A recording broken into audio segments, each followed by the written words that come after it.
यह परमात्मा की एक ऐसी अद्भुत रचना है जिसमें अनगिनत दिव्य शक्तियां और चमत्कारी सामर्थ्य छिपे हुए हैं। लेकिन हम में से अधिकतर लोग इन शक्तियों को पहचान ही नहीं पाते, क्योंकि हमारा ध्यान सदा बाहर की दुनिया में उलझा रहता है। जब साधक भजन, सिमरन, सत्संग और सेवा के मार्ग पर चलता है, तब धीरे धीरे ये सुप्त शक्तियां जागृत होने लगती हैं।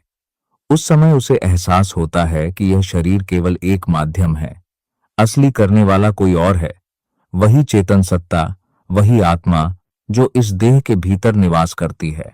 संगत जी, क्या आपने कभी मन ही मन यह प्रश्न किया है कि जब हम गहरे भजन सिमरन में बैठते हैं, जब हमारा ध्यान धीरे धीरे संसार से हटकर भीतर की ओर सिमटने लगता है, तब क्या वास्तव में हमारी आत्मा इस शरीर को छोड़कर बाहर चली जाती है? यह प्रश्न केवल जिज्ञासा नहीं है, बल्कि साधना के मार्ग पर चलने वाले हर साधक के मन में कभी न कभी उठता है।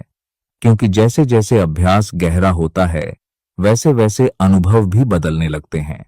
शरीर हल्का लगने लगता है, बाहरी ध्वनियां मंद पड़ जाती हैं।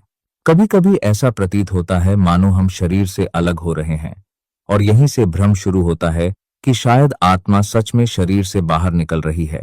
संगत जी, यही वह बिंदु है जहां से हमारी असली आध्यात्मिक यात्रा शुरू होती है।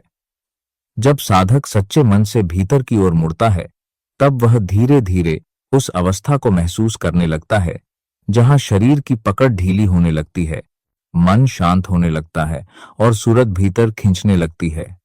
लेकिन यह सब कैसे होता है? आत्मा शरीर से अलग होने की वास्तविक प्रक्रिया क्या है? इसमें गुरु कृपा की क्या भूमिका है? और एक साधक को